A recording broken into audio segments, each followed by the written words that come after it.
धन्य आजी दिन संत दर्शनाचा आज संत दर्शनाचा दिन आहे। सर्व संतांच्या पालख्या पंढरपुराकडे आल्यानंतर एकादशी सोहळा संपन्न, आज पौर्णिमा आहे।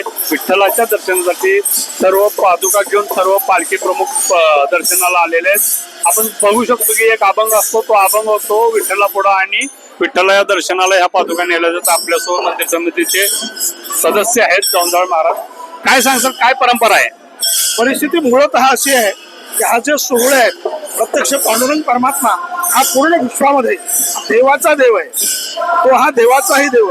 किंबहुना जर आपण विचार केला तर असा सोहळा असा जगात विश्वात कुठे नाही। आता ह्या ज्या पालख्या येतात, सोहळे जे येतात, पूज्य वैकुंठवासी श्रद्धेय जगद्गुरु तुकोबारायांचे चिरंजीव नारायण महाराज यांनी हा सोहळा सुरू केला आणि तेव्हापासून याचं विराट असं स्वरूप आज आपण पाहतोय। त्याचं कारणच असं आहे, सर्वोत्तम तीर्थ क्षेत्र आणि देव शास्त्राने हा भाव निवडला। शास्त्राने हे सांगितलं, सर्वात जर महत्वाचं क्षेत्र असेल तर पंढरी आहे, सर्व जर मुख्य तीर्थ असेल तर चंद्रभागा आहे। आईचा विटेवरी देव कोठे, कारण इथे ज्यावेळेला लोक येतात ना त्यावेळेला अहंकार रहित अशा प्रकारचं जीवन होतं। उठा उठी अभिमान काय ऐसे स्थळ कोण, ते या पंढरीचं घडे खळा पाझर रोकडे, म्हणून काशी अयोध्या म्हणती कांची मथुरा माया गोमती, ऐसे तिथे इत्यादी के आहे ती परी शरीर पवती पंढरी आहे। म्हणून पंढरपूरची सरी कोणी करू शकत नाही। ज्यावेळेला 30-30 तास लोक दर्शनाला उभे राहतात आणि पांडुरंगाजवळ पोहोचतात, पोहोचल्याबरोबर 30 तासाचा श्रम एका क्षणात नाहीसा होतो। ही ताकद जगात फक्त आमच्या पांडुरंगाची आहे। म्हणून सर्व लोक येतात आणि हे जे सोहळे आहेत, आज 10 महत्वाचे सोहळे इथे येतात आणि सर्वांमध्ये अनेक लोक येतात। इथे अनेक भारावून जातात आणि त्याच पद्धतीने आज तुम्ही लोक जे आहे, सर्व मीडिया जे आहे, आज पुढारी मीडिया, सर्व ज्या मीडिया आहेत, यांच्या इलेक्ट्रॉनिक मीडिया, प्रिंट मीडिया यांच्या माध्यमातून हे सोहळे जे आहेत आज जगभर अशा प्रकारचे पोहोचलेत।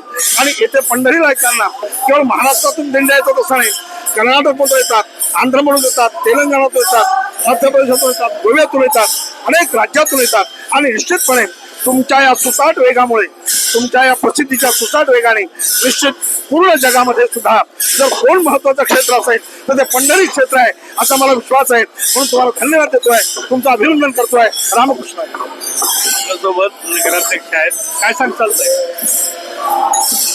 रामकृष्ण हरी। खरं तर अतिशय उत्साहात आणि सुंदर हा पालखी सोहळ्याचा क्षण आपल्याला अनुभवायला मिळतोय आणि महाराजांनी जसं सांगितलं त्याप्रमाणे तुमच्या माध्यमातून हा अख्ख्या जगभरात, भारतभर हा पालखी सोहळ्याचा क्षण आपल्या भाविक भक्तांना अनुभवायला मिळतोय। अतिशय आनंददायी आणि सुखदायी हा सोहळा इथं पार पडताना आपण बघतोय। आपल्याकडे माहिती आहे की जेव्हा नव्हते चराचर तेव्हा होते पंढरपूर। सगळ्या जगाचा परमात्मा पांडुरंग इथं उभा आहे भक्तांच्या सेवेसाठी।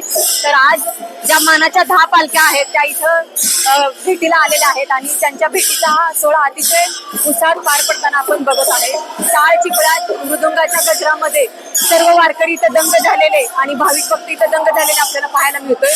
मी आज गुरुपौर्णिमेच्या निमित्त सगळ्यांना शुभेच्छा देते आणि हा सोहळा आनंदात उत्साहात पार पाडावा। म्हणजे गेले 15-20 दिवस चाललेला जो शीण आहे तो एका या सोहळ्याच्या निमित्ताने नाहीसा झालेला आपल्याला बघायला मिळालेला आहे। रामकृष्ण।